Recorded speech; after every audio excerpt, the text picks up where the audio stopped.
ਸਤਨਾਮ ਸ਼੍ਰੀ ਵਾਹਿਗੁਰੂ ਸਾਹਿਬ JIO. ਇੱਕ ਓੰਕਾਰ ਸਤਨਾਮ ਕਰਤਾ ਪੁਰਖ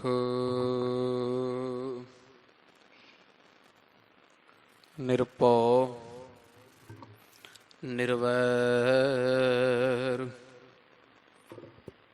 ਅਕਾਲ ਮੂਰਤ ਅਜੂਨੀ ਸੈਭੰ ਗੁਰ ਪ੍ਰਸਾਦ ਜਪ ਆਦ ਸੱਚ ਜੁਗਾਦ ਸੱਚ ਹੈ ਭੀ ਸੱਚ ਨਾਨਕ ਹੋਸੀ ਭੀ ਸੱਚ।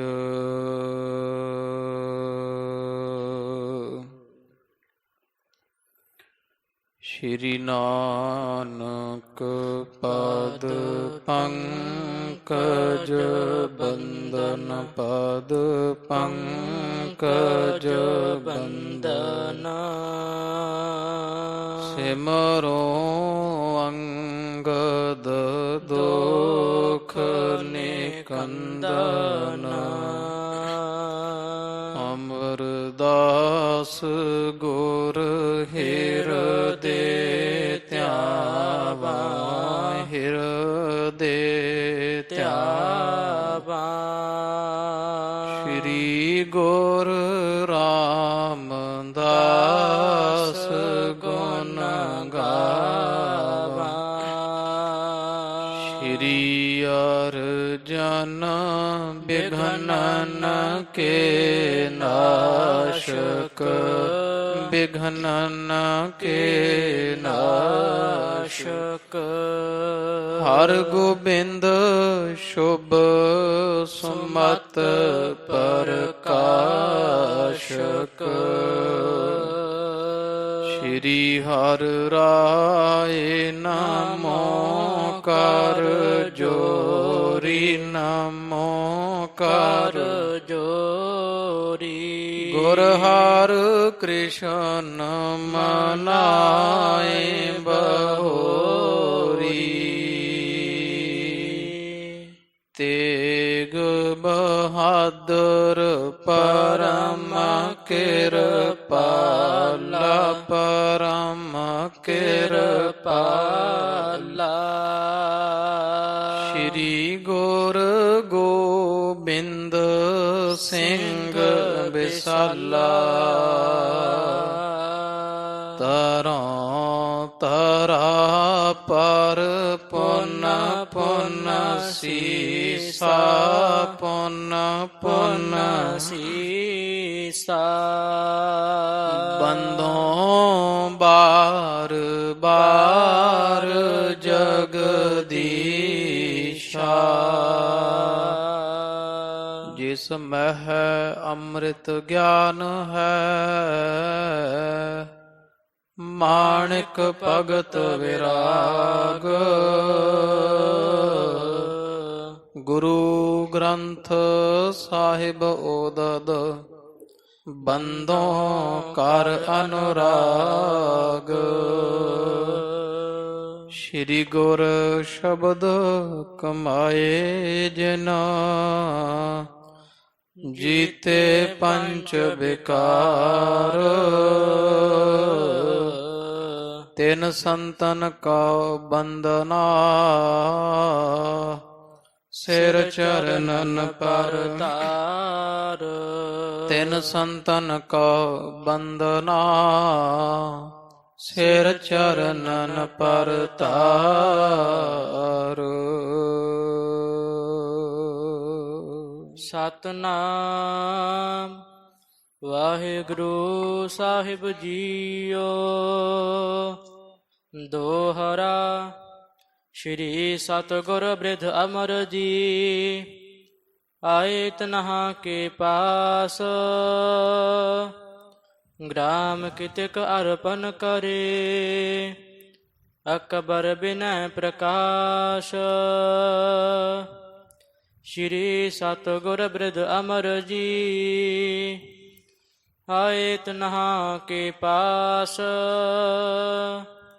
ग्राम कितक अर्पण करे ਅਕਬਰ ਬਿਨੈ ਪ੍ਰਕਾਸ਼। ਵਾਹਿਗੁਰੂ ਜੀ ਕਾ ਖਾਲਸਾ ਵਾਹਿਗੁਰੂ ਜੀ ਕੀ ਫਤਿਹ। ਹਾਜ਼ਰਾ ਹਜੂਰ ਜਹਰਾ ਜਹੂਰ ਦੀਨਾ ਬੰਧੂ ਭਗਤ ਵਛਲ 10 ਪਾਤਸ਼ਾਹੀਓਂ ਜੀ ਕੇ ਪਾਵਨ ਪਵਿੱਤਰ ਸਰੂਪ ਕਰੁਣਾ ਨਿਧਾਨ ਜਗ ਦਾਤੇ ਗੁਰੂ ਗਰੀਬ ਨਵਾਜ ਧੰਨ ਧੰਨ ਸਾਹਿਬਾਦ ਸ੍ਰੀ ਗੁਰੂ ਗ੍ਰੰਥ ਸਾਹਿਬ ਜੀ ਸੱਚੇ ਸਤਿਗੁਰਾਂ ਦੇ ਸੰਧਿਆ ਸਮੇਂ ਦੇ ਸੱਜ ਰਹੇ ਦੀਵਾਨ ਅੰਦਰ ਹਾਜ਼ਰੀਆਂ ਭਰ ਰਹੀ ਗੁਰੂ ਰੂਪ ਗੁਰੂ ਖਾਲਸਾ ਸਾਧ ਸੰਗਤ ਜੀਓ, ਸਤਿਗੁਰਾਂ ਦੀ ਦਇਆ ਸਦਕਾ ਹਜ਼ੂਰ ਦੇ ਖੁੱਲ੍ਹੇ ਦਰਸ਼ਨ ਦੀਦਾਰ ਕਰਨੇ ਦਾ ਸੁਭਾਗ ਆਪਾਂ ਨੂੰ ਪ੍ਰਾਪਤ ਹੋ ਰਿਹਾ ਹੈ। ਵੱਡ ਭਾਗੀ ਹਰ ਸੰਗਤ ਪਾਵੈ ਹੈ,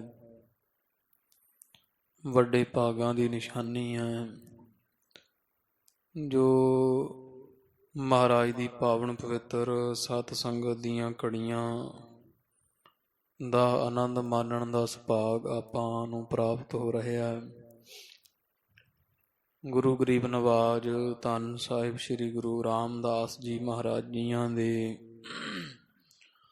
ਪਾਵਨ ਪਵਿੱਤਰ ਦਰ ਕਰਦੀ ਸੋਭਾ ਵਡਿਆਈ ਆਪਾਂ ਰਲ ਮਿਲ ਕਰਕੇ ਸ਼ਰਵਣ ਕਰ ਰਹੇ ਹਾਂ। ਜਥਾ ਪ੍ਰਸੰਗ ਆਪਾਂ ਪਿਛਲੇ ਦੀ ਬਾਣ ਵਿੱਚ ਸੁਣਿਆ ਵਿਚਾਰਿਆ ਕਿ ਧੰਨ ਧੰਨ ਸ੍ਰੀ ਗੁਰੂ ਰਾਮਦਾਸ ਜੀ ਮਹਾਰਾਜ ਗੁਰਤਾ ਸਿੰਘਾਸਣ 'ਤੇ ਸੋਭ ਰਹੇ ਹੈ। ਸੱਚੇ ਪਾਤਸ਼ਾਹ ਮਹਾਰਾਜ ਜੀਆਂ ਨੇ ਬੇਅੰਤ ਜੀਵਾਂ ਦੀ ਕਲਿਆਣ ਗੁਰੂ ਗਰੀਬ ਨਿਵਾਜ ਸਤਿਗੁਰਾਂ ਕੀਤੀ ਹੈ। ਮਹਾਰਾਜ ਦੇ ਦਰਸ਼ਨ ਕਰਨ ਵਾਸਤੇ ਬੇਅੰਤ ਸੰਗਤਾਂ ਨਿਹਚਾ ਭਰੋਸਾ ਧਾਰ ਧਾਰ ਕੇ ਹਜ਼ੂਰ ਦੇ ਚਰਨੀ ਪਹੁੰਚ ਰਹੀਆਂ ਹਨ। ਉੱਥੇ ਹੀ ਜਿੱਥੇ ਸਿੱਖ ਮਹਾਰਾਜ ਦੇ ਦਰਸ਼ਨ ਕਰਦੇ ਹੈ, ਸੋਭਾ ਗਾਉਂਦੇ ਹੈ, ਉੱਥੇ ਨਿੰਦਕ ਵੀ ਹਨ ਔਰ ਨਿੰਦਕ ਮਹਾਰਾਜ ਦੀ ਸੋਭਾ ਸੁਣ ਕੇ ਸੜਦੇ ਹੈ। ਜਿਵੇਂ ਭਾਦਰੋਂ ਦੇ ਸਾਉਣ ਦੇ ਮਹੀਨਿਆਂ ਵਿੱਚ ਜਵਾਹਾਂ ਸੜਦਾ ਹੈ ਬਾਰਿਸ਼ ਪੈਣ ਨਾਲ। ਦੂਜੀਆਂ ਫਸਲਾਂ ਨੂੰ ਤਾਂ ਬਾਰਿਸ਼ ਚੰਗੀ ਹੈ, ਪਰ ਜਵਾਹਾਂ ਜਿਹੜਾ ਹੈ ਉਹ ਬਾਰਿਸ਼ ਪੈਣ ਕਰਕੇ ਸੜ ਜਾਂਦਾ ਹੈ। ਜਿਵੇਂ ਉੱਲੂ ਨੂੰ ਵੇਖ ਕੇ ਸੂਰਜ ਦਾ ਪ੍ਰਤਾਪ ਤੇ ਦਿਸ ਨੂੰ ਹਟ ਜਾਂਦਾ ਹੈ, ਇਸ ਤਰ੍ਹਾਂ ਸੂਰਜ ਨੂੰ ਵੇਖ ਕੇ ਹੋਰ ਜੂਨੀਆਂ ਖੁਸ਼ ਹੁੰਦੀਆਂ। ਉੱਲੂ ਸੜਦਾ ਹੈ, ਬਲਦਾ ਹੈ, ਗੁੱਸੇ ਹੁੰਦਾ ਹੈ ਵੀ ਇਹ ਕਿਉਂ ਚੜ੍ਹ ਆਇਆ। ਸੂਰਜ ਦਾ ਦੋਸ਼ ਨਹੀਂ, ਉੱਲੂ ਦਾ ਸੁਭਾਅ ਹੈ। ਤੋ ਇਸ ਤਰ੍ਹਾਂ ਨਿੰਦਕ ਮਹਾਰਾਜ ਤੋਂ ਖੁਣ ਸਿਖਾਉਂਦੇ ਹੈ। ਕਮੁਦਨੀਆਂ ਵਰਗੇ ਹੈ, ਕੰਬਲ ਦੇ ਫੁੱਲਾਂ ਵਰਗੇ ਜਿਹੜੇ ਸਿੱਖ ਹੈ ਉਹ ਮਹਾਰਾਜ ਦੀ ਸੋਭਾ ਸੁਣ ਕੇ ਪ੍ਰਤਾਪ ਦਰਸ਼ਨ ਪ੍ਰਾਪਤ ਕਰਕੇ ਖਿੜਦੇ ਹੈ, ਖੁਸ਼ ਹੁੰਦੇ ਹੈ। ਇਹੋ ਜਿਹੀ ਇੱਕ ਨਿੰਦਕ ਮਹਾਰਾਜ ਦੇ ਪਾਸ ਤਾਬਾ ਹਰਬੰਸ ਨਾਮੇ ਆਇਆ। ਉਹਦੀ ਥੋੜ੍ਹੀ ਕਥਾ ਰਹਿੰਦੀ ਸੀ। ਸੱਚੇ ਪਾਤਸ਼ਾਹ ਜੀਆਂ ਨੂੰ ਸ਼ਬਦ ਸੁਣਾ ਕਰਕੇ ਨਜ਼ਰੋ ਨਜ਼ਰ ਨਿਹਾਲ ਕੀਤਾ। ਦੱਸਿਆ ਕਿ ਤੀਰਥਾਂ ਦੇ ਨਾਲੋਂ ਹਰੀ ਪਰਮੇਸ਼ਰ ਪ੍ਰਭੂ ਦੇ ਸੰਤ ਦਾਸ ਭਗਤ ਜਿਹੜੇ ਵੱਡੇ ਹੈ, ਤੀਰਥਾਂ ਦੀ ਮੈਲ ਉਤਾਰਨ ਦੇ ਸਮਰੱਥ ਹੈ। ਇਸ ਲਈ ਤੀਰਥ ਵੀ ਜਿਨ੍ਹਾਂ ਦੀ ਧੂਰੀ ਨੂੰ ਲੋਚਦੇ ਹੈ ਵੱਡੇ ਹੈ। ਪਰ ਸਾਧੂ ਮਹਾਰਾਜ ਦੇ ਚਰਨੀ ਪੈ ਗਿਆ, ਸਿੱਖ ਬਣਿਆ। ਉਸ ਤੋਂ ਬਾਅਦ ਕਦੇ ਮਹਾਰਾਜ ਦੇ ਪਾਸ ਆ ਜਾਂਦਾ ਹੈ, ਕਿੰਨੇ ਕਿੰਨੇ ਦਿਨ ਰਹਿੰਦਾ ਹੈ, ਫਿਰ ਚਲਾ ਜਾਂਦਾ ਹੈ। ਤੋ ਇਹੋ ਜਿਹਾ ਜਿਹੜਾ ਇਹ ਸੱਚੇ ਪਾਤਸ਼ਾਹ ਦੇ ਪ੍ਰਤਾਪ ਤੋਂ ਤਪਾ ਜਾਣੂ ਹੋਇਆ, ਮਹਾਰਾਜ ਦਾ ਸਿੱਖ ਬਣਿਆ। ਫਿਰ ਗੁਰੂ ਗਰੀਬ ਨਵਾਜ ਨੂੰ ਸਿੱਖਾਂ ਬੇਨਤੀ ਕੀਤੀ ਕਿ ਮਹਾਰਾਜ ਆਪ ਜੀ ਕਿਰਪਾ ਕਰਕੇ ਦੱਸੋ, ਗੁਰਸਿੱਖੀ ਦਾ ਕੀ ਉਪਦੇਸ਼ ਬਖਸ਼ਿਸ਼ ਕਰੋ। ਮਹਾਰਾਜ ਜੀ ਦੇ ਨਾਲ ਸਿੱਖਾਂ ਦਾ ਅੰਤਲਾ ਸਮਾਂ ਸੌਖਾ ਲੰਘੇ, ਇਸ ਸੰਸਾਰ ਵਿੱਚ ਵੀ ਆਨੰਦ ਮਾਣੀਏ ਔਰ ਪਰਲੋਕ ਵੀ ਸੌਖਾ ਹੋਵੇ। ਲੋਕ ਸੁਖੀਏ ਪਰਲੋਕ ਸੁਹੇਲੇ, ਇਹ ਮਹਾਰਾਜ ਦਾਤ ਬਖਸ਼ਿਸ਼ ਕਰੋ। ਤੋ ਸੱਚੇ ਪਾਤਸ਼ਾਹ ਜੀ ਕਹਿੰਦੇ ਕਿ ਭਾਈ ਜੇ ਸੱਚਮੁੱਚ ਹੀ ਅੰਤਲਾ ਸਮਾਂ ਸੌਖਾ ਚਾਹੁੰਦੇ ਹੋ, ਕਲਿਆਣ ਚਾਹੁੰਦੇ ਹੋ, ਦੋਹੀਂ ਜਹਾਨੀ ਜਸ ਖੱਟਣਾ ਹੈ, ਤਾਂ ਫਿਰ ਸੇਵਾ ਕਰੋ। ਸੇਵਾ ਕਿਹਨਾਂ ਦੀ ਕਰਨੀ ਹੈ? ਸੰਗਤ ਦੀ, ਕਿਉਂਕਿ ਵਿੱਚ ਸੰਗਤ ਹਰ ਪ੍ਰਭ ਵਸੈ ਜੀਓ। ਸੰਗਤ ਦੇ ਵਿੱਚ ਹਰੀ ਪਰਮੇਸ਼ਰ ਪ੍ਰਭੂ ਦਾ ਵਾਸਾ ਹੈ। ਇਸ ਤਰ੍ਹਾਂ ਨਿਸ਼ਚਾ ਧਾਰ ਕੇ ਗੁਰੂ ਦਰਬਾਰਾਂ ਦੀਆਂ ਸੇਵਾਵਾਂ ਕਰਨੀਆਂ। ਲੰਗਰਾਂ ਦੀ ਸੇਵਾ ਵਿਸ਼ੇਸ਼ ਹੈ। ਇਸ ਤੋਂ ਇਲਾਵਾ ਇਮਾਰਤਾਂ ਦੀ ਸੇਵਾ ਸਰੀਰ ਕਰਕੇ ਕਰੋ, ਨਹੀਂ ਹੁੰਦੀ ਧਨ ਕਰਕੇ ਕਰੋ, ਮਨ ਕਰਕੇ ਸਿਮਰਨ ਕਰੋ, ਹੰਕਾਰ ਤੋਂ ਰਹਿਤ ਹੋ ਕਰਕੇ ਪ੍ਰੇਮ ਦੇ ਨਾਲ ਸੇਵਾ ਕਰੋ। ਕੋਈ ਮਨ ਵਿੱਚ ਹੰਕਾਰ ਨਾ ਹੋਵੇ ਵੀ ਮੈਂ ਕਰਦਾ। ਆਪਾ ਭਾਵ ਤਿਆਗ ਕੇ ਸਤਿਗੁਰ ਕੀ ਸੇਵਾ ਗਾਖੜੀ ਸਿਰ ਦੀਜੈ ਆਪ ਗਵਾਏ। ਆਪਾ ਭਾਵ ਗਵਾ ਕੇ, ਹੰਕਾਰ ਦਾ ਸਿਰ ਵੱਢ ਕੇ। ਤੋ ਇਸ ਤਰ੍ਹਾਂ ਮਾਰੇ ਕਹਿੰਦੇ ਸੇਵਾ ਕਰੋਗੇ, ਤ੍ਰੈ ਕਾਲ ਸੁਖੀ ਰਹੋਗੇ, ਦੋਵੇਂ ਜਹਾਨ ਸੌਖੇ ਹੋਣਗੇ, ਸੁਖਾਲੇ ਹੋਣਗੇ। ਸੰਗਤ ਤੋਂ ਪ੍ਰਾਪਤ ਕੀ ਹੁੰਦਾ ਹੈ? ਮਹਾਰਾਜ ਨੇ ਫਿਰ ਉੱਥੇ ਇੱਕ ਪ੍ਰਮਾਣ ਸਾਖੀ ਵਜੋਂ, ਦ੍ਰਿਸ਼ਟਾਂਤ ਵਜੋਂ ਇਹ ਸਿੱਖਾਂ ਨੂੰ ਸੁਣਾਉਣਾ ਕੀਤਾ ਕਿ ਜਿਸ ਤਰ੍ਹਾਂ ਕੋਈ ਹੰਸਾਂ ਆਮ ਪੰਛੀਆਂ ਦੀ ਸੇਵਾ ਕਰਦਾ, ਹੌਲੀ ਹੌਲੀ ਹੰਸਾਂ ਦੀ ਸੇਵਾ ਕਰਦਾ ਹੈ। ਹੰਸਾਂ ਨੂੰ ਸੁੱਚੇ ਮੋਤੀ ਘਰੇ ਲਿਆ ਕੇ ਦੁੱਧ ਪਿਆਉਂਦਾ ਹੈ, ਖਿਲਾਉਂਦਾ ਹੈ। ਉਹਦੇ ਨਾਲ ਉਹ ਹੰਸਾਂ ਨੇ ਨੂੰ ਇਹੋ ਜਿਹੇ ਲਾੜ ਦਿੱਤੇ, ਕੁਝ ਹੀ ਦਿਨਾਂ ਵਿੱਚ ਮਹਾਰਾਜਾ ਬਣਾ ਦਿੱਤਾ। ਤੋ ਮਹਾਰਾਜ ਕਹਿੰਦੇ ਵਾਸਤਵ ਵਿੱਚ ਹੰਸ ਕੌਣ ਹੈ? ਉਹ ਸਿੱਖ ਹੰਸ ਹੈ। ਸਿੱਖ ਐਸੇ ਹੰਸ ਹੈ ਜਿਹੜੇ ਫਿਰ ਸੁਖ ਰੂਪੀ 4 ਮੁਕਤੀਆਂ ਭੁਗਤੀਆਂ ਜੁਗਤੀਆਂ ਜਾਂ 4 ਪਦਾਰਥਾਂ ਰੂਪੀ ਸਿੱਖ ਜਿਹੜੇ ਉਹ ਲਾਲ ਦਿੰਦੇ ਹੈ। ਦੋਹੀਂ ਜਹਾਨੀ ਰਾਜੇ ਬਣੀਦਾ। ਪਰਮਹੰਸ ਹਨ ਗੁਰੂ ਕੀ ਸਿੱਖ ਸੰਗਤ, ਪਰਮਹੰਸ ਹੈ। ਤੋ ਇਸ ਤਰ੍ਹਾਂ ਦਾ ਉਪਦੇਸ਼ ਸੁਣ ਕੇ ਸੰਗਤਾਂ ਬਹੁਤ ਖੁਸ਼ ਹੋਈਆਂ। ਸੇਵਾ ਭਾਵਨਾ ਮਹਾਰਾਜ ਜੀਆਂ ਨੇ ਸ਼ਰਧਾ ਸਹਿਤ ਇਹਨਾਂ ਦੇ ਹਿਰਦੇ ਵਿੱਚ ਕਾਇਮ ਕੀਤੀ ਹੈ। ਤੋ ਇੱਥੋਂ ਫਿਰ ਅੱਗੇ ਉਹ ਕਵੀ ਜੀ ਜਿਵੇਂ ਲਿਖਦੇ ਹੈ, ਬਾਬਾ ਰਾਮ ਕੋਇਰ ਜੀ ਇਤਿਹਾਸ ਸੁਣਾ ਰਹੇ ਹੈ। ਉਹ ਇਸ ਕਰਕੇ ਉਹ ਥੋੜ੍ਹਾ ਯਾਦ ਕਰਾਉਣ ਵਾਸਤੇ ਕਵੀ ਜੀ ਬਾਬਾ ਰਾਮ ਕੋਇਰ ਜੀ ਜਿੱਥੇ ਬੈਠ ਕੇ, ਜਿਵੇਂ ਉਹ ਰਮਦਾਸ ਨਗਰ ਵਿੱਚ ਬੈਠ ਕੇ 13 ਕੁ ਸਿੰਘ ਜਿਹੜੇ ਉੱਥੋਂ ਆਏ ਸੀਗੇ ਗੁਰੂ ਕਲਗੀਧਰ ਪਾਤਸ਼ਾਹ ਦੇ ਸੱਚਖੰਡ ਪਿਆਨਾ ਕਰਨ ਤੋਂ ਬਾਅਦ, ਹਜ਼ੂਰ ਸਾਹਿਬ ਤੋਂ ਭਾਈ ਸਾਹਿਬ ਸਿੰਘ ਜੀ ਵਰਗੇ ਲਿਖਾਰੀ ਲੱਗੇ ਹੈ। ਉਹ ਸਾਰਾ ਪ੍ਰਸੰਗ ਥੋੜ੍ਹਾ ਕਵੀ ਜੀ ਉਹ ਫਿਰ ਉੱਥੇ ਪਿੱਛੇ ਆਪ ਜੀ ਦੀ ਸੁਰਤੀ ਲੈ ਕੇ ਜਾਣਗੇ ਵੀ ਬਾਬਾ ਰਾਮ ਕੋਇਰ ਜੀ ਇਤਿਹਾਸ ਜਿਹੜਾ ਸਾਰਾ ਸੁਣਾ ਰਹੇ ਹੈ। ਤੋ ਸਿੰਘਾਂ ਫਿਰ ਬੇਨਤੀ ਕੀਤੀ, ਮਹਾਰਾਜ ਅੰਮ੍ਰਿਤਸਰ ਸਾਹਿਬ ਕਿਵੇਂ ਵਸਿਆ? ਆਪ ਬ੍ਰਹਮ ਗਿਆਨੀ ਗਿਆਤੇ ਹੋ, ਸਾਨੂੰ ਦੱਸੋ ਵੀ ਅੰਮ੍ਰਿਤਸਰ ਸਾਹਿਬ ਦਾ ਪਾਵਨ ਪਵਿੱਤਰ ਨਗਰ ਸ਼ਹਿਰ ਗੁਰੂ ਰਾਮਦਾਸ ਮਹਾਰਾਜ ਜੀ ਕਿਵੇਂ ਵਸਾਉਣਾ ਕੀਤਾ। ਉਹਦੀ ਬਾਬਤ ਫਿਰ ਉਹ ਬਾਬਾ ਰਾਮ ਕੋਇਰ ਜੀ ਫਿਰ ਮੁੱਢੋਂ ਥੋੜ੍ਹੀ ਕਥਾ ਸ਼ੁਰੂ ਕਰਦੇ ਆ। ਉਹ ਪ੍ਰਸੰਗ ਵੀ ਅਕਬਰ ਦੇ ਹਿਰਦੇ 'ਚ ਸ਼ਰਧਾ ਕਿਵੇਂ ਬੱਝੀ, ਗੁਰੂ ਅਮਰਦਾਸ ਮਹਾਰਾਜ ਦੇ ਪਰਥਾਏ, ਤਾਂ ਹੀ ਉਹਨੇ 84 ਪਿੰਡ ਦਿੱਤੇ ਆ ਨਾ। ਵੀ ਅਕਬਰ ਦੇ ਹਿਰਦੇ ਵਿੱਚ ਸ਼ਰਧਾ ਜਿਵੇਂ ਬੱਝੀ, ਉਹ ਮੁੱਢ ਕਿਵੇਂ ਬੱਝਿਆ ਚਿਤੌੜਗੜ੍ਹ ਦੇ ਕਿਲੇ ਦੀ ਥੋੜ੍ਹੀ ਜਿਹੀ ਕਥਾ ਉਹ ਪਿੱਛੇ ਆਪਾਂ ਜਦੋਂ ਮਾਣਕ ਚੰਦ ਕੜ ਭੰਨਣ ਲੱਗਿਆਂ ਡੁੱਬੇ ਹੈ, ਤੋ ਮਹਾਰਾਜ ਦੇ ਉਹ ਬਚਨ ਸੀਗੇ ਜਦੋਂ ਕੜ ਟੁੱਟੇਗਾ ਇੱਧਰ ਉੱਧਰ ਚਿਤੌੜ ਦਾ ਕਿਲਾ ਫਤਿਹ ਹੋਵੇਗਾ। ਤੋ ਉਹ ਉੱਥੇ ਥੋੜ੍ਹੀ ਕਥਾ ਪ੍ਰਸੰਗ ਆਇਆ ਸੀ। ਇੱਥੇ ਹੁਣ ਪੂਰਾ ਖੋਲ੍ਹ ਕੇ ਲਿਖਣਗੇ ਵੀ ਅਕਬਰ ਦਾ ਯੁੱਧ ਕਿਉਂ ਹੋਇਆ ਜੈਮਲ ਫਤਿਹ ਦੇ ਨਾਲ, ਚਿਤੌੜ ਦੇ ਕਿਲੇ 'ਤੇ ਕਿਉਂ ਅਕਬਰ ਨੇ ਚੜ੍ਹਾਈ ਕੀਤੀ। ਔਰ ਉੱਥੇ ਹੀ ਕਿਸੇ ਦੇ ਦੱਸਣ ਅਨੁਸਾਰ ਫਿਰ ਗੁਰੂ ਅਮਰਦਾਸ ਮਹਾਰਾਜ ਪਾਸ ਕੋਈ ਆਪਦਾ ਸੈਨਿਕ ਭੇਜਿਆ, ਜਿਸ ਕਰਕੇ ਉਹ ਗੁਰੂ ਅਮਰਦਾਸ ਮਹਾਰਾਜ ਦੇ ਚਰਨਾਂ 'ਤੇ ਸ਼ਰਧਾ ਬੱਝੀ, ਫਿਰ ਦਰਸ਼ਨ ਕਰਨ ਆਇਆ। ਅਤੇ 84 ਪਿੰਡ ਧੰਨ ਬੀਬੀ ਭਾਨੀ ਜੀਆਂ ਦੇ ਨਾਮ ਕਰਕੇ ਗਿਆ। ਉਸੇ 84 ਪਿੰਡਾਂ ਦੇ ਵਿੱਚੋਂ ਹੀ ਇਹ ਗੁਰੂ ਕੇ ਚੱਕ ਨਗਰ ਵਸਾ ਗੁਰੂ ਰਾਮਦਾਸ ਪਾਤਸ਼ਾਹ ਜੀਆਂ 5 ਸਰੋਵਰ ਇਹ ਅੰਮ੍ਰਿਤਸਰ ਸਾਹਿਬ ਹਰਿਮੰਦਰ ਸਾਹਿਬ ਦਾ ਪਾਵਨ ਸਥਾਨ ਜਿਵੇਂ ਕਾਇਮ ਕੀਤਾ, ਉਹ ਸਾਰੀ ਕਥਾ ਹੁਣ ਆਰੰਭ ਹੁੰਦੀ ਹੈ। ਜਿਵੇਂ ਆਉਂਦੀ ਆਪਾਂ ਮਨ ਚਿੱਤ ਬਿਰਤੀਆਂ ਇਕਾਗਰ ਕਰਕੇ ਸੁਣੀਏ ਜੀ। ਧੰਨ ਧੰਨ ਗੁਰੂ ਰਾਮਦਾਸ ਮਹਾਰਾਜ ਨੂੰ ਹਿਰਦੇ ਵਸਾਓ, ਰਸਨਾ ਕਰੋ ਜੀ ਪਵਿੱਤਰ ਆਖੋ ਜੀ ਸਤਿਨਾਮ। ਸ਼੍ਰੀ ਵਾਹਿਗੁਰੂ ਸਾਹਿਬ ਜੀ ਸਤਿਨਾਮ। ਸ਼੍ਰੀ ਵਾਹਿਗੁਰੂ ਸਾਹਿਬ ਜੀ। ਦੋਹਰਾ ਸ਼੍ਰੀ ਸਤਿਗੁਰ ਬ੍ਰਿਧ ਅਮਰ ਜੀ। ਉਥੋਂ ਹੁਣ ਕਵੀ ਜੀ ਕਥਾ ਸ਼ੁਰੂ ਕਰਦੇ ਐ, ਪਿਛਲਾ ਅੱਗੇ ਪ੍ਰਸੰਗ ਤੋਰਦੇ ਐ। ਧੰਨ ਸਾਹਿਬ ਸ਼੍ਰੀ ਗੁਰੂ ਅਮਰਦਾਸ ਜੀ ਜਿਨ੍ਹਾਂ ਦੀ ਮਹਾਨ ਬ੍ਰਿਧ ਅਵਸਥਾ ਹੈ। ਆਏ ਤਨਹਾ ਕੇ ਪਾਸ ਤੇ ਇਹਨਾਂ ਦੇ ਪਾਸ ਜਦੋਂ ਆ ਕਰਕੇ ਗ੍ਰਾਮ ਕਿਤਿਕ ਅਰਪਨ ਕਰੇ। ਅਕਬਰ ਬਾਦਸ਼ਾਹ ਜਦੋਂ ਗੁਰੂ ਅਮਰਦਾਸ ਮਹਾਰਾਜ ਦੇ ਦਰਸ਼ਨਾਂ ਨੂੰ ਆਇਆ, ਕਿੰਨੇ ਕੁ ਗ੍ਰਾਮ ਭਾਵ 84 ਕੁ ਪਿੰਡ ਜਿਹੜੇ ਆ ਗੁਰੂ ਅਮਰਦਾਸ ਮਹਾਰਾਜ ਦੇ ਚਰਨੀ ਭੇਟਾਂ ਵਜੋਂ ਦਿੱਤੇ ਆ।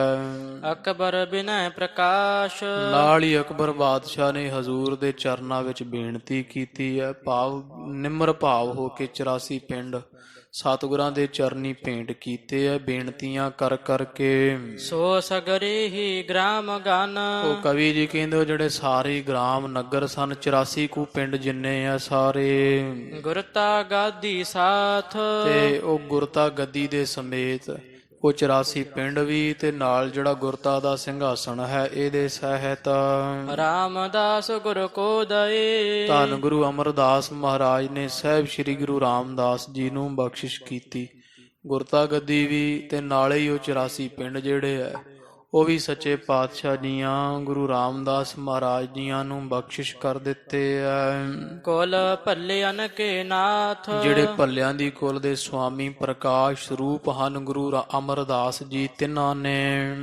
ਚੌਪਈ ਆਪ ਅਛਤ ਹੀ ਪ੍ਰਥਮ ਪਠਾਏ ਤੇ ਆਪ ਸੱਚੇ ਪਾਤਸ਼ਾਹ ਮਹਾਰਾਜ ਗੁਰੂ ਗਰੀਬ ਨਵਾਜ ਧੰਨ ਗੁਰੂ ਅਮਰਦਾਸ ਜੀ ਉਹ ਆਪਦੇ ਹੁੰਦਿਆਂ ਹੋਏ ਗੁਰੂ ਗਰੀਬ ਨਵਾਜ ਜੀਆਂ ਨੇ ਇੱਥੇ ਚਾਹੇ ਪਿੱਛੇ ਪ੍ਰਸੰਗ ਨਹੀਂ ਆਇਆ ਪਰ ਉਹ ਬਾਬਾ ਰਾਮ ਕੁਇਰ ਜੀ ਉਹ ਦੱਸਦੇ ਜਾਂ ਕਵੀ ਸੰਤੋਖ ਸਿੰਘ ਜੀ ਕਹਿ ਰਹੇ ਹੈ ਵੀ ਗੁਰੂ ਅਮਰਦਾਸ ਮਹਾਰਾਜ ਜੀਆਂ ਆਪਦੇ ਹੁੰਦਿਆਂ ਹੋਇਆਂ ਹੀ ਭਾਵ ਸਰੀਰ ਕਰਕੇ ਮਹਾਰਾਜ ਜੀ ਜੋਤੀ ਜੋਤ ਜਦੋਂ ਨਹੀਂ ਸਮਾਏ ਸਨ ਉਦੋਂ ਹੀ ਧੰਨ ਗੁਰੂ ਅਮਰਦਾਸ ਮਹਾਰਾਜ ਜੀਆਂ ਨੇ ਤਾਲ ਖਦਾਵਨ ਕੋ ਫਰਮਾਏ ਧੰਨ ਗੁਰੂ ਰਾਮਦਾਸ ਮਹਾਰਾਜ ਜੀ ਨੂੰ ਇੱਥੇ ਭੇਜ ਦਿੱਤਾ ਸੀ ਜਿੱਥੇ ਹੁਣ ਅੰਮ੍ਰਿਤਸਰ ਸਾਹਿਬ ਦਾ ਨਗਰ ਸਥਾਨ ਹੈ।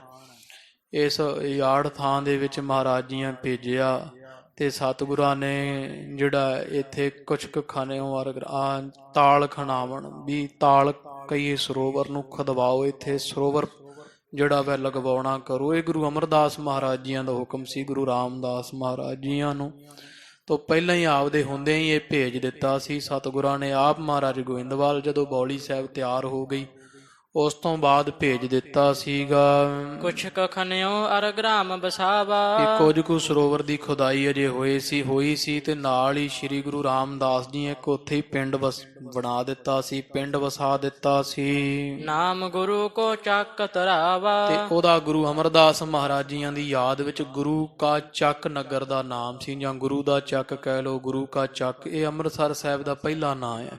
ਗੁਰੂ ਕਾ ਚੱਕ ਇਹਦਾ ਨਾਮ ਰਖਵਾ ਦਿੱਤਾ ਹੈ। ਆਸ ਇਤਿਹਾਸ ਸੁਨਤ ਸਭ ਸਿੰਘ ਇਹ ਥੋੜਾ ਜਦੋਂ ਦੱਸਿਆ ਬਾਬਾ ਰਾਮ ਕੁਇਰ ਜੀਆਂ ਤੇ ਇਹੋ ਜਿਹਾ ਇਤਿਹਾਸ ਉਹ ਸੁਣਿਆ ਜਦੋਂ ਸਾਰੇ ਸਿੰਘਾਂ ਨੇ ਆਪ ਨੂੰ ਸੁਰਤੀ ਆਪ ਜਿਨ੍ਹਾਂ ਪਿੱਛੇ ਕਥਾ ਸੁਣੀ ਉਹ ਥੋੜਾ ਜਿਹਾ ਸੌਖਾ ਸਮਝ ਜਾਂਦੇ ਆ, ਇਸ ਲਈ ਬੇਨਤੀ ਕਰੀਦੀ ਹੈ ਵੀ ਇਹ ਕਥਾ ਲੜੀਵਾਰੀ ਸੁਣੋ ਤੇ ਜ਼ਿਆਦਾ ਲਾਭ ਹੈ। ਇਹ ਉਹ ਇਤਿਹਾਸ ਜਿਹੜਾ ਬਾਬਾ ਰਾਮ ਕੁਇਰ ਜੀ ਸੁਣਾ ਰਹੇ ਆ ਸਿੰਘਾਂ ਨੂੰ ਜਿਹੜੇ ਨੰਦੇੜ ਸਾਹਿਬ ਤੋਂ ਆਏ ਹੋਏ ਆ। ਇਹ ਪਿੱਛੇ ਜਦੋਂ ਇਹ ਇਤਿਹਾਸ ਸੁਣਾਉਂਦੇ ਬਾਬਾ ਰਾਮ ਕੁਇਰ ਜੀ ਇੱਥੇ ਪਹੁੰਚੇ ਤਲਾਕ ਖਣਾਉਣ ਦੀ ਗੱਲ ਤੇ ਸਿੰਘਾਂ ਨੇ ਸਾਰਾ ਜਦੋਂ ਇੱਥੋਂ ਤੀਕ ਇਤਿਹਾਸ ਸੁਣਿਆ ਹੈ ਕਰੀ ਬੇਕਾਰਨ ਕੋ ਵੱਡ ਸਿੰਘ ਤੋ ਇਸ ਤਰ੍ਹਾਂ ਜਦੋਂ ਸੁਣਿਆ ਸਾਰਾ ਇਤਿਹਾਸ ਤੋ ਵਿਕਾਰਾਂ ਰੂਪੀ ਹਾਥੀ ਨੂੰ ਮਾਰਨੇ ਲਈ ਸ਼ੇਰ ਦੇ ਤੁੱਲ ਬਣਾ ਦਿੱਤਾ। ਇਹ ਇਤਿਹਾਸ ਜਿਹੜਾ ਹੈ ਮਨ ਦੇ ਵਿਕਾਰਾਂ ਨੂੰ ਨਾਸ਼ ਕਰਨ ਵਾਲਾ ਹੈ। ਹਾਥ ਜੋਰ ਬੋਲੇ ਤਬ ਸਰੋਤਾ, ਜਿਹੜੇ ਸਰੋਤਾ ਕੋ 13 ਕੋ ਸਿੰਘ ਹੈ। ਕੁਝ ਰਮਦਾਸ ਕੇ ਨਗਰ ਦੀ ਸੰਗਤ ਹੈ। ਬਾਬਾ ਰਾਮ ਕੌਰ ਜੀ ਇਤਿਹਾਸ ਸੁਣਾ ਰਹੇ ਹੈ। ਭਾਈ ਸਾਹਿਬ ਸਿੰਘ ਜੀ ਲਿਖਾਰੀ ਲੱਗੇ ਹੈ। ਉਹ ਜਦੋਂ ਇਹ ਇਤਿਹਾਸ ਸੁਣਾਇਆ, ਜਿਹੜੇ ਸਰੋਤੇ ਸੀਗੇ ਸੁਣਨ ਵਾਲੇ ਸਿੰਘ, ਉਹਨਾਂ ਸੁਣ ਕੇ ਬੇਨਤੀ ਕੀਤੀ ਹੈ, ਰਾਮ ਕੋਇਰ ਤੁਮ ਆਨੰਦ ਉਦੋਤਾ। ਹੇ ਧੰਨ ਧੰਨ ਬਾਬਾ ਰਾਮ ਕੌਰ ਜੀ, ਤੁਸੀਂ ਬ੍ਰਹਮ ਗਿਆਨੀ ਹੋ ਤੇ ਆਨੰਦ ਦੇ ਉਦੋਤਾ ਹੋ। ਇਤਿਹਾਸ ਸੁਣਾ ਕੇ ਐਨ ਆਨੰਦ ਪੈਦਾ ਕਰਨ ਵਾਲੇ ਹੋ। ਕਥਾ ਸੁਨਾਏ ਸਰਬ ਸੁਖ ਦੀਏ, ਤੁਸੀਂ ਕਥਾ ਪਿੱਛੋਂ ਗੁਰੂ ਨਾਨਕ ਪਾਤਸ਼ਾਹ ਮਹਾਰਾਜੀਆਂ ਤੋਂ ਲੈ ਸੁਣਾ ਕਰਕੇ ਤੇ ਸਾਨੂੰ ਬੜਾ ਸੁਖ ਦਿੱਤਾ ਹੈ। ਹਿਰਦੇ ਨੂੰ ਸਕੂਨ ਪ੍ਰਾਪਤ ਹੋਇਆ ਹੈ। ਜਿਸ ਤੇ ਭਏ ਪ੍ਰਫੁੱਲਿਤ ਹੀਏ, ਜਿਸ ਕਰਕੇ ਕਥਾ ਸੁਣਨੇ ਕਰਕੇ ਦੁੱਖ ਚਿੰਤਾ ਨਾਸ਼ ਹੋ ਗਈ ਹੈ ਸਾਰੀ, ਤੇ ਹਿਰਦੇ ਸਾਡੇ ਬੜੇ ਪ੍ਰਫੁੱਲਤ ਹੋ ਰਹੇ ਹੈ। ਭਾਵ ਕਿ ਸਹਿਤ ਗੁਣਾਂ ਦੇ ਫਲੀਭੂਤ ਹੋ ਰਹੇ ਹੈ। ਅਬ ਸ਼੍ਰੀ ਅੰਮ੍ਰਿਤਸਰ ਕੀ ਕਥਾ, ਇਸ ਕਰਕੇ ਇਹ ਬਾਬਾ ਰਾਮ ਕੌਰ ਜੀ ਆਪ ਕਰੋ ਕਿਰਪਾ। ਧੰਨ ਸ਼੍ਰੀ ਗੁਰੂ ਰਾਮਦਾਸ ਮਹਾਰਾਜ ਜੀਆਂ ਦੇ ਅੰਮ੍ਰਿਤਸਰ ਸਾਹਿਬ ਵਸਾਉਣ ਦੀ ਜਿਹੜੀ ਕਥਾ ਹੈ, ਕਰਹ ਸੁਨਾਵਨ ਹੋਈ ਜਥਾ। ਜਿਵੇਂ ਉਹ ਸਾਰਾ ਪ੍ਰਸੰਗ ਆਰੰਭ ਹੋਇਆ, ਭਾਵ ਜਿਵੇਂ ਨਗਰ ਵਸਿਆ, ਹਰਿਮੰਦਰ ਸਾਹਿਬ ਦਾ ਸਥਾਨ ਬਣਿਆ, ਉਹ ਸਾਰੀ ਮਹਾਰਾਜ ਸਤਿਗੁਰਾਂ ਦੀ ਕਥਾ ਬਾਬਾ ਜੀ ਸਾਨੂੰ ਸੁਣਾਉਣੀ ਕਰੋ। ਐਸੋ ਤੀਨ ਲੋਕ ਕੇ ਅੰਦਰ, ਕਿਉਂਕਿ ਤਿੰਨਾਂ ਲੋਕਾਂ ਦੇ ਵਿੱਚ ਸੁਰਗ ਮੱਚ ਪਤਾਲ, ਤਿੰਨਾਂ ਲੋਕਾਂ ਦੇ ਵਿੱਚ ਇਹੋ ਜਿਹਾ ਪਾਵਨ ਸਥਾਨ ਸੁਨਿਓ ਨਾ ਥਲ ਤੀਰਥ ਅਤ ਸੁੰਦਰ। ਨਾ ਕੋਈ ਤੀਰਥ ਨਾ ਕੋਈ ਸਥਾਨ ਹਰਿਮੰਦਰ ਸਾਹਿਬ ਵਰਗਾ ਨਾ ਸੁਣਿਆ ਨਾ ਵੇਖਿਆ। ਲੋਕ ਪਰਲੋਕ ਵਿੱਚ ਵੀ, ਤਿੰਨਾਂ ਲੋਕਾਂ ਵਿੱਚ ਵੀ ਇਹੋ ਹਰਿਮੰਦਰ ਸਾਹਿਬ ਵਰਗਾ ਪਾਵਨ ਪਵਿੱਤਰ ਸੱਚਖੰਡ ਸਥਾਨ ਕਿਤੇ ਸੁਣਿਆ ਵੇਖਿਆ ਨਹੀਂ ਹੈ। ਕਿਮ ਉਤਪਤੀ ਭਈ ਇਸ ਕੇਰੀ, ਇਸ ਲਈ ਦੱਸੋ ਵੀ ਐਡਾ ਸਥਾਨ ਕਿਵੇਂ ਪ੍ਰਗਟ ਹੋਇਆ, ਕਿਵੇਂ ਐਡਾ ਪਾਵਨ ਸਥਾਨ ਬਣਿਆ ਹੈ ਜਿਹੜਾ ਤਿੰਨਾਂ ਲੋਕਾਂ ਵਿੱਚ ਵੀ ਸੁਣਿਆ ਵੇਖਿਆ ਨਹੀਂ। ਇਹ ਸਥਾਨ ਹਰਿਮੰਦਰ ਸਾਹਿਬ ਸੱਚਖੰਡ ਬਣਿਆ ਕਿਵੇਂ ਹੈ, ਕਿਵੇਂ ਪੈਦਾ ਹੋਇਆ, ਸਥਾਨ ਪ੍ਰਗਟ ਹੋਇਆ, ਸਭ ਸੁਣਾਉਣਾ ਕਰੋ। ਮਹਿਮਾ ਕਹੀ ਨਾ ਜਾਹੇ ਬਡੇਰੀ, ਕਿਉਂਕਿ ਬੜੀ ਮਹਿਮਾ ਹੈ ਹਰਿਮੰਦਰ ਸਾਹਿਬ ਦੀ, ਸਿੱਖਾਂ ਦਾ ਕੇਂਦਰੀ ਸਥਾਨ ਹੈ, ਜਿਹਦੀ ਮਹਿਮਾ ਕਹੀ ਨਹੀਂ ਜਾਂਦੀ ਹੈ, ਅਨੂਪਮ ਹੈ, ਉਪਮਾ ਇਸ ਦੀ ਦੇਖਾ ਹੀ ਪ੍ਰਵਾਨ। ਜਿਸ ਕੋ ਮਹਾ ਮਹਾਤਮ ਆਹੇ, ਜਿਸ ਪਾਵਨ ਹਰਿਮੰਦਰ ਸਾਹਿਬ ਸਥਾਨ ਦਾ ਬਹੁਤ ਸੰਸਾਰ ਵਿੱਚ ਮਹਾਤਮ ਮੰਨਿਆ ਜਾਂਦਾ ਹੈ। ਕਹਿਓ ਬਹੁਤ ਸ਼੍ਰੀ ਗ੍ਰੰਥ ਸੋ ਮਾਹੇ, ਤੇ ਬੜਿਆਂ ਗ੍ਰੰਥਾਂ ਵਿੱਚ ਵੀ, ਭਾਵ ਗੁਰੂ ਗ੍ਰੰਥ ਸਾਹਿਬ ਮਹਾਰਾਜ ਵਿੱਚ ਬਾਣੀ ਵਿੱਚ ਬੜੀ ਥਾਈਂ ਹਰਿਮੰਦਰ ਸਾਹਿਬ ਨੂੰ ਬੜਾ ਵੱਡਾ ਦਰਸਾਇਆ ਹੈ। ਬੜੀ ਮਹਿਮਾ ਸਤਿਗੁਰਾਂ ਦੀ ਬਾਣੀ ਨੇ ਕੀਤੀ ਹੈ। ਸੰਤੋ ਰਾਮਦਾਸ ਸਰੋਵਰ ਨੀਕਾ, ਜੋ ਨਹਾਵੈ ਸੋ ਕੁਲ ਤਰਾਵੈ ਉਧਾਰ ਹੋਆ ਹੈ। ਜੀ ਕਾ ਰਾਮਦਾਸ ਸਰੋਵਰ ਨਹਾਤੇ ਸਭ ਉਤਰੇ ਪਾਪ ਕਮਾਤੇ, ਰਾਮਦਾਸ ਸਰੋਵਰ ਨਹਾਤੇ ਸਭ ਲਾਥੇ ਪਾਪ ਕਮਾਤੇ। ਅੰਮ੍ਰਿਤਸਰ ਸਤਿਗੁਰ ਸਤਵਾਦੀ, ਜਿਤ ਹਨਾਤੈ ਕਊਆ ਹੰਸ ਹੋਏ। ਤੋ ਡਿਠੇ ਸਭੇ ਥਾਵ ਨਹੀਂ ਤੁਧ ਜਿਹਿਆ, ਬੱਦੋ ਹੋ ਪੁਰਖ ਵਿਧਾਤੈ ਤਾਂ ਤੂੰ ਸੋਹਿਆ। ਵਸਦੀ ਸਗਨ ਅਪਾਰ ਅਨੂਪ ਰਾਮਦਾਸਪੁਰ, ਹਰਹਾ ਨਾਨਕ ਕਸਮਲ ਜਾਹੇ। ਨਹਾਇਐ ਰਾਮਦਾਸ ਸਰ, ਕਿੰਨੇ ਜਿਹੜੇ ਹੈ ਅੰਮ੍ਰਿਤਸਰ ਸਿਫਤੀ ਦਾ ਘਰ।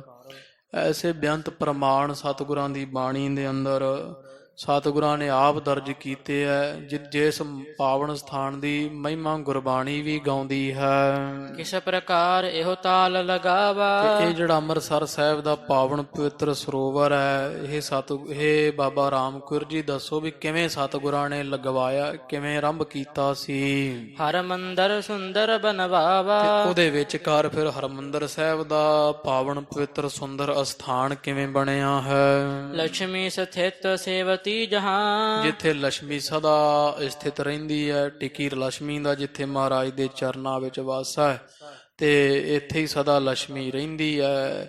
ਤੇ ਸੇਵਤੀ ਜਹਾਂ, ਜਿੱਥੇ ਮਹਾਰਾਜ ਦੇ ਚਰਨ ਲక్ష్ਮੀ ਸੇਵਾ ਕਰਦੀ ਹੈ ਚਰਨਾਂ ਦੀ। ਸੰਤਨ ਕੇ ਚਿਤ ਭਾਵਤ ਮਹਾ, ਤੋ ਜਿਹੜਾ ਪਾਵਨ ਪਵਿੱਤਰ ਸਥਾਨ ਸੰਤਾਂ ਦੇ ਚਿੱਤ ਨੂੰ ਮਹਾਨ ਭਾਉਣ ਵਾਲਾ ਹੈ। ਸੰਤ ਮਹਾਂਪੁਰਸ਼ ਜਿਸ ਸਥਾਨ ਅੰਮ੍ਰਿਤਸਰ ਸਾਹਿਬ ਦਾ ਇਸ਼ਨਾਨ ਕਰਨ ਵਿੱਚ ਵੱਡੇ ਭਾਗ ਜਾਣਦੇ ਆ।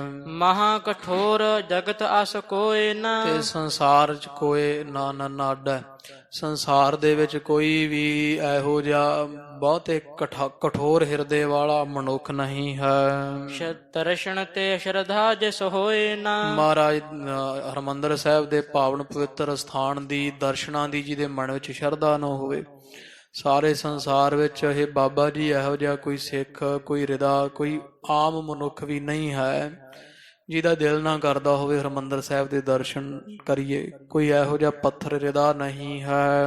ਆਸ ਦੁਰਭਾਗ ਕਵਨ ਜਗ ਹੋਏ। ਇਹੋ ਜਿਹੇ ਮਾੜੇ ਭਾਗ ਸੰਸਾਰ ਵਿੱਚ ਕਿਹਦੇ ਹੋਏ ਆ ਜਾਂ ਹਨ। ਕਰਹਿ ਤਰਕ ਨ ਇਸ ਕੋ ਜੋਏ। ਜਿਹੜਾ ਹਰਿਮੰਦਰ ਸਾਹਿਬ ਦੇ ਸਥਾਨ ਤੇ ਤਰਕ ਕਰੇ, ਐਡਾ ਮਾੜੇ ਭਾਗਾਂ ਵਾਲਾ ਕੌਣ ਹੈ। ਭਾਵ ਇਹ ਪਾਵਨ ਸਥਾਨ ਦੇ ਦਰਸ਼ਨਾਂ ਨੂੰ ਹਰੇਕ ਦਾ ਮਨ ਕਰਦਾ, ਕੋਈ ਵੀ ਤਰਕ ਨਹੀਂ ਕਰਦਾ ਵੀ ਇਹਦੇ ਦਰਸ਼ਨ ਕਰਨ ਦਾ ਲਾਭ ਕੀ ਹੈ। ਇਹੋ ਜਿਹੇ ਮਾੜੇ ਭਾਗ ਕਿਹਦੇ ਆ ਜਿਹੜਾ ਤਰਕ ਕਰੇ, ਨਹੀਂ ਕਰਦਾ ਕੋਈ ਤਰਕ ਇਸ ਅਸਥਾਨ ਉੱਪਰ। ਦਰਸ਼ਨ ਤੇ ਮਨ ਹਰਿ ਬਿਹਾਰੋ। ਮਨ ਸੁੱਕਾ ਹਰਿਆ ਹੋਇਆ। ਇਉਂ ਮਹਾਰਾਜ ਕੇ ਬਾਬਾ ਰਾਮ ਕੌਰ ਜੀ ਨੂੰ ਸਿੰਘ ਕਹਿੰਦੇ ਆ ਕਿ ਬਾਬਾ ਜੀ ਜਿੱਥੇ ਸੁੱਕਾ ਮਨ ਵੀ ਹਰਾ ਹੋ ਜਾਂਦਾ, ਵਿਕਾਰਾਂ ਦਾ ਸੋਕਾ ਪਿਆ ਹੋਇਆ ਹੈ, ਸ਼ੁਭ ਗੁਣਾ ਰੂਪੀ ਹਰਿਆਲੀ ਮਨ ਰੂਪੀ ਲੱਕੜ ਨੂੰ ਰੁੱਖ ਨੂੰ ਆ ਜਾਂਦੀ ਹੈ ਇਸ਼ਨਾਨ ਕਰਨ ਦੇ ਨਾਲ। ਮੱਜਨ ਸੇਵਨ ਤੇ ਸੁਖ ਭਾਰੋ। ਤੇ ਜੇ ਉੱਥੇ ਇਸ਼ਨਾਨ ਕਰੇ ਕੋਈ ਤੇ ਉੱਥੇ ਲੰਗਰਾਂ ਦੀ ਸੇਵਾ ਇਤਿਆਦਿਕ ਕਰੇ, ਜਿੱਥੇ ਬੜਾ ਭਾਰੀ ਸੁੱਖ ਮਿਲਦਾ। ਇਸ਼ਨਾਨ ਦਾ ਸੁੱਖ ਹੈ, ਸੇਵਾ ਕਰਨ ਦਾ ਬਹੁਤ ਭਾਰੀ ਸੁੱਖ ਪ੍ਰਾਪਤ ਹੁੰਦਾ ਹੈ। ਸਕਲ ਜਨਨ ਕੋ ਸਭ ਫਲਦਾਇਕ। ਤੇ ਸਾਰਿਆਂ ਜਨਮਾਂ ਦਾ ਫਲ ਦੇਣ ਵਾਲਾ, ਭਾਵ ਸਕਲ ਜਨਨ ਸਾਰੇ ਜਿਹੜੇ ਨਾ ਜਨਮਾਂ ਦਾ ਫਲ ਦੇਣ ਵਾਲਾ ਪਾਵਨ ਅਸਥਾਨ ਹਰਿਮੰਦਰ ਸਾਹਿਬ ਹੈ। ਜਥਾ ਕਿਰਪਾਲ ਤ੍ਰਿਲੋਕੀ ਨਾਇਕ। ਜਿਵੇਂ ਕਿਰਪਾ ਦੇ ਘਰ ਜਗ ਦੇ ਸੁਆਮੀ ਤਰਲੋਕੀ ਦੇ ਮਾਲਕ ਗੁਰੂ ਰਾਮਦਾਸ ਜੀਆਂ। ਦੇਵਨ ਗਨ ਕੇ ਰਹਿ ਬੇਲਾਇਕ। ਇਹ ਪਾਵਨ ਸਥਾਨ ਵਸਾਇਆ ਤੋ ਜਾਂ ਕਹਿ ਲਓ ਜਿਹੜਾ ਇਹ ਤਰਲੋਕੀ ਦੇ ਮਾਲਕ ਸੁਆਮੀ ਪ੍ਰਭੂ ਪਰਮੇਸ਼ਰ ਦੇ ਵਾਸੇ ਦਾ ਸਥਾਨ ਹੈ, ਹਰੀ ਦਾ ਮੰਦਰ ਹੈ ਜਿੱਥੇ ਹਰੀ ਦਾ ਵਾਸ ਹੈ। ਤੇ ਦੇਵਤਿਆਂ ਦੇ ਸਾਰੇ ਦੇਵਤਿਆਂ ਦੇ ਰਹਿਣ ਲਾਇਕ ਇਹ ਪਾਵਨ ਸਥਾਨ ਹੈ। ਭਾਵ ਦੇਵੀ ਦੇਵਤੇ ਵੀ ਦੇ ਵਾਸੇ ਨੂੰ ਲੋਚਦੇ ਆ ਵੀ ਸਾਡੇ ਕਿਤੇ ਸਾਡਾ ਵਾਸਾ ਇਸ ਸਥਾਨ ਤੇ ਹੋਵੇ, ਅਸੀਂ ਵੀ ਇੱਥੇ ਦਰਸ਼ਨ ਕਰੀਏ, ਕੀਰਤਨ ਗੁਰਬਾਣੀ ਸੁਣ ਸਕੀਏ। ਪਰਹਿ ਭੀੜ ਤੇ ਬਨਹਿ ਸਹਾਇਕ। ਤੇ ਜੇ ਕਿਸੇ ਤੇ ਭੀੜ ਪੈ ਜਾਵੇ ਤੇ ਹਰਿਮੰਦਰ ਸਾਹਿਬ ਦਾ ਕੋਈ ਧਿਆਨ ਧਰੇ, ਜਿਹੜਾ ਹਰਿਮੰਦਰ ਸਾਹਿਬ ਅੰਮ੍ਰਿਤਸਰ ਸਾਹਿਬ ਦਾ ਪਾਵਨ ਸਥਾਨ ਭੀੜ ਬਣੀ ਤੇ ਵੀ ਸਹਾਇਤਾ ਕਰਦਾ ਹੈ। ਇਸ ਕੋ ਸਕਲ ਪ੍ਰਸੰਗ ਸੁਨਾਵਹ। ਤੇ ਇਹ ਬਾਬਾ ਰਾਮ ਕੌਰ ਜੀ ਹਰਿਮੰਦਰ ਸਾਹਿਬ ਦਾ ਅੰਮ੍ਰਿਤਸਰ ਸਾਹਿਬ ਦਾ ਸਾਰਾ ਪ੍ਰਸੰਗ ਸੁਣਾਓ, ਕਿਵੇਂ ਹਰਿਮੰਦਰ ਸਾਹਿਬ ਕਿਵੇਂ ਤਾਲ ਸਰੋਵਰ ਬਣਿਆ, ਸਾਰਾ ਪ੍ਰਸੰਗ ਸਾਨੂੰ ਸੁਣਾਉਣਾ ਕਰੋ। ਸ਼ਰੋਤਨ ਕੋ ਸੰਦੇਹ ਮਿਟਾਵਹ। ਤੇ ਮਨ ਦੇ ਸੰਸ਼ੇ ਸਾਰੇ ਦੂਰ ਕਰ ਦਿਓ ਸਰੋਤਿਆਂ ਦੇ। ਸਭ ਕੇ ਹਿਰਦੇ ਲਾਲਸਾ ਭਾਰੀ। ਕਿਉਂਕਿ ਇਹ ਬਾਬਾ ਜੀ ਸਾਰਿਆਂ ਸੁਣਨ ਵਾਲੇ ਸਰੋਤਿਆਂ ਦੇ ਹਿਰਦੇ ਵਿੱਚ ਬੜੀ ਲਾਲਸ ਹੈ, ਲਾਲਚ ਬੜਾ ਭਾਰੀ ਹੈ ਸੁਣਨੇ ਦਾ ਕਥਾ। ਗਹੀ ਆਏ ਕਰ ਸ਼ਰਨ ਤਿਹਾਰੀ। ਇਸ ਕਰਕੇ ਅਸੀਂ ਉਥੋਂ ਨਾਂਦੇੜ ਸਾਹਿਬ ਤੋਂ ਆਏ ਹਾਂ ਤੇ ਤੁਹਾਡੀ ਸ਼ਰਨ ਗ੍ਰਹਿਣ ਕੀਤੀ ਹੈ, ਤੁਹਾਡੇ ਚਰਨਾਂ ਦਾ ਆਸਰਾ ਤੱਕਿਆ ਵੀ ਜੇ ਕੋਈ ਬ੍ਰਹਮ ਗਿਆਨੀ ਹੈ ਸੰਪੂਰਨ ਕਥਾ ਸੁਣਾ ਸਕਦਾ ਹੈ ਤਾਂ ਧੰਨ ਬਾਬਾ ਰਾਮ ਕੌਰ ਜੀ ਹਨ। ਤੁਹਾਡਾ ਆਸਰਾ ਅਸੀਂ ਤੱਕਿਆ ਤੇ ਇੱਥੇ ਤੁਹਾਡੇ ਨਗਰ ਰਾਮਦਾਸ ਕੇ ਆਏ ਹਾਂ। ਤੁਮ ਹੋ ਮਹਾ ਕਿਰਪਾਲ ਸਰਭਾਗਿਆ। ਕਿਉਂਕਿ ਆਪ ਸਰਬ ਗਿਆਤਾ ਹੋ ਤੇ ਬੜੇ ਮਹਾਨ ਕਿਰਪਾਲੂ ਹੋ, ਦਿਆਲੂ ਹੋ। ਬ੍ਰਹਮ ਗਿਆਨ ਤੇ ਮਹਾ ਤਤਾਗਿਆ। ਤੇ ਜਿਹੜਾ ਬ੍ਰਹਮ ਗਿਆਨ ਹੈ ਉਹਦੇ ਤਤ ਬੇਤੇ ਹੋ, ਬ੍ਰਹਮ ਗਿਆਨ ਨੂੰ ਜਾਣਨ ਵਾਲੇ ਹੋ। ਸ਼ਕਤਮਾਨ ਚਾਹੋ ਜਿਮ ਕਰਹਾ। ਸ਼ਕਤੀ ਦੇ ਭਰਪੂਰ ਹੋ, ਸ਼ਕਤੀਆਂ ਵਾਲੇ ਹੋ ਤੇ ਆਪ ਜੀ ਮਹਾਂਪੁਰਸ਼ੋ ਜਿਵੇਂ ਚਾਹੁੰਦੇ ਜਿਵੇਂ ਚਾਹੋ ਕਰ ਸਕਦੇ ਹੋ। ਨਹਿ ਤ੍ਰਿਲੋਕ ਮੈਂ ਕਿਸ ਪਹਿ ਤਰਹਾ। ਤੇ ਤਰਲੋਕੀ ਸਾਰੀ ਵਿੱਚ ਹੀ ਆਪ ਕਿਸੇ ਦਾ ਪਰਮੇਸ਼ਰ ਤੋਂ ਬਿਨਾਂ ਭੈ ਨਹੀਂ ਰੱਖਦੇ ਹੋ, ਭਾਵ ਆਪ ਸੁਤੰਤਰ ਹੋ। ਭੂਤ ਭਵਿੱਖਿਅਤ ਕੇਰ ਬਿਰਤਾਂਤਾ। ਤੋ ਆਪ ਭੂਤ ਪਿਛਲੇ ਸਮੇਂ ਵਿੱਚ ਵੀ, ਭਵਿੱਖ ਅਗਾਂਹ ਤੇ ਹੁਣ ਵੀ, ਜਾਂ ਭਾਵ ਜਿਹੜਾ ਭੂਤ ਭਵਿੱਖ ਆਉਣ ਵਾਲੇ ਸਮੇਂ ਦਾ ਹੈ ਤੇ ਪਿਛਲੇ ਸਮੇਂ ਦਾ ਜਿੰਨਾ ਬਿਰਤਾਂਤ ਹੈ ਹੋ ਰਿਹਾ ਵਰਤ ਰਿਹਾ ਹੈ। ਰਾਵਰ ਹਿਰਦੈ ਸਰਬ ਕੀ ਗਿਆਤਾ। ਤੁਹਾਡੇ ਹਿਰਦੇ ਵਿੱਚ ਗਿਆਤਾ ਹੈ, ਜਾਣੂ ਭਾਵ ਪਿੱਛੇ ਜੋ ਹੋ ਗਿਆ ਉਹਦੇ ਤੋਂ ਵੀ ਜਾਣੂ ਹੈ ਤੇ ਅੱਗੇ ਕੀ ਹੋਣਾ ਹੈ। ਆਪ ਇਸ ਤੋਂ ਵੀ ਬੜੇ ਭਲੀ ਪ੍ਰਕਾਰ ਜਾਣੂ ਹੋ, ਜਾਣਨ ਵਾਲੇ ਹੋ। ਪ੍ਰੇਮ ਜਾਨ ਕਰ ਮਨ ਸਰੋਤਨ ਤੋ ਸਰੋਤਿਆਂ ਦੇ ਮਨ ਦਾ ਇਸ ਤਰ੍ਹਾਂ ਪ੍ਰੇਮ ਜਾਣਨਾ ਕਰੋ। ਕਰਹਾ ਸੁਧਾਸਰ ਕੋ ਬਖਿਆਨ ਤੇ ਜਿਹੜੀ ਕਥਾ ਹੈ ਅੰਮ੍ਰਿਤਸਰ ਸਾਹਿਬ ਦੀ, ਕਿਰਪਾ ਕਰੋ ਬਾਬਾ ਜੀ ਉਸ ਸਿੱਖਾਂ ਸਿੰਘਾਂ ਨੂੰ ਮਹਾਰਾਜੇ ਸੁਣਾਉਣੀ ਕਰੋ।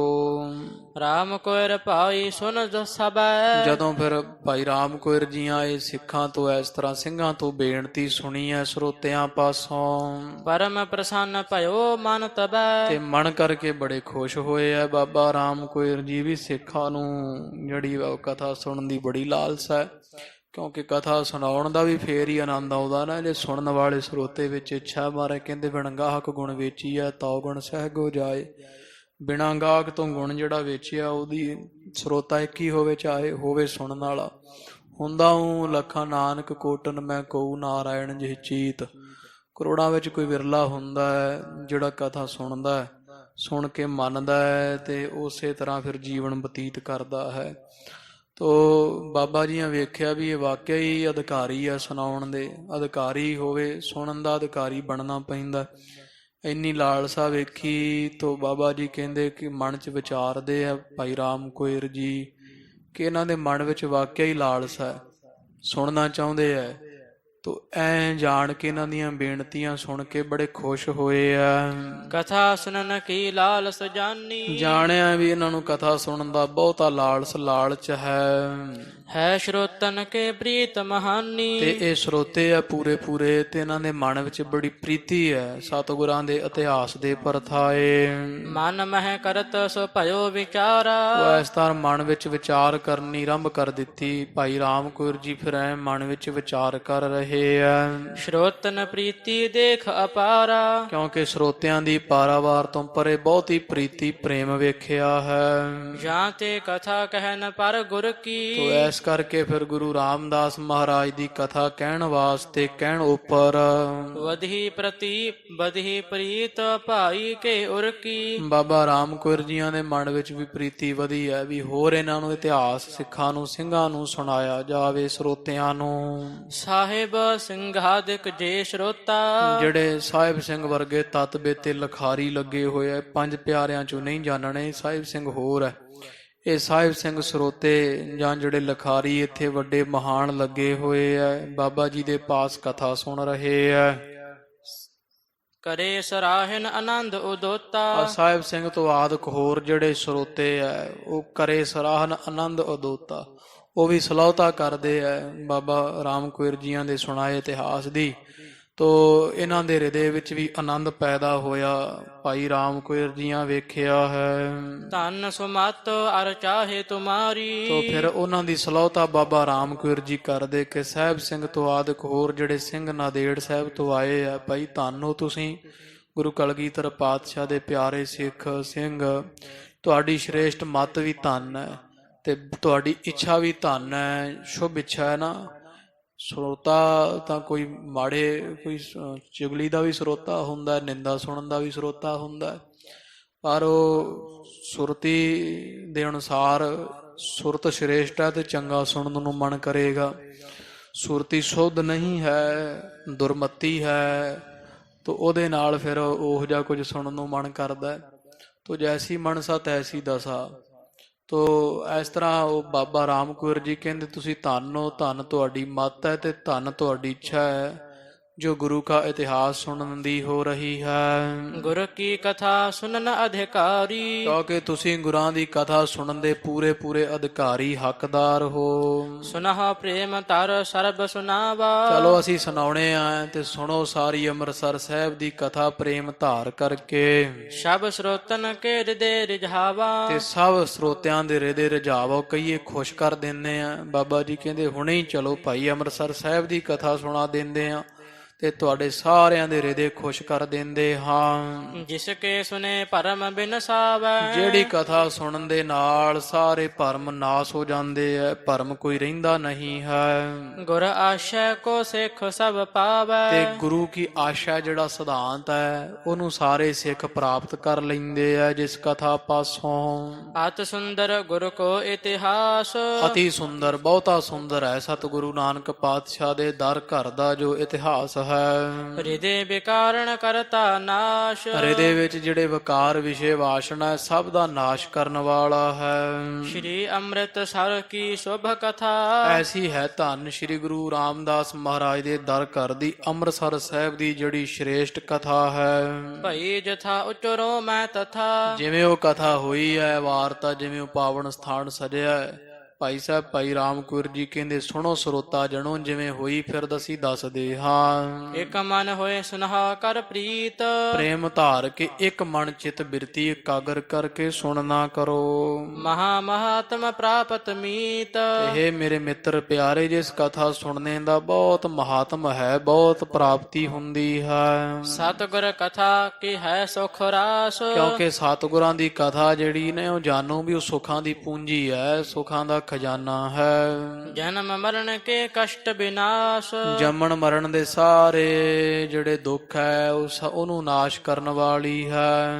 ਦੋਹਰਾ ਰਾਮ ਕੋਇਰ ਪਾਈ ਤਬੈ। ਉਹ ਇਸ ਤਰ੍ਹਾਂ ਧੰਨ ਬਾਬਾ ਭਾਈ ਸਾਹਿਬ ਭਾਈ ਰਾਮ ਕੋਇਰ ਜੀਆਂ ਤਦੋਂ ਕਰ ਸ਼ਰੋਤਨ ਸਵਧਾਨ। ਸਾਰੇ ਸਰੋਤਿਆਂ ਨੂੰ ਸਾਵਧਾਨ ਕਰਕੇ ਕਰਨ ਲੱਗਿਓ ਇਤਿਹਾਸ ਕੋ। ਉਹ ਸਾਰੇ ਇਤਿਹਾਸ ਨੂੰ ਉਹ ਸੁਣਾਉਣ ਲੱਗੇ ਆ।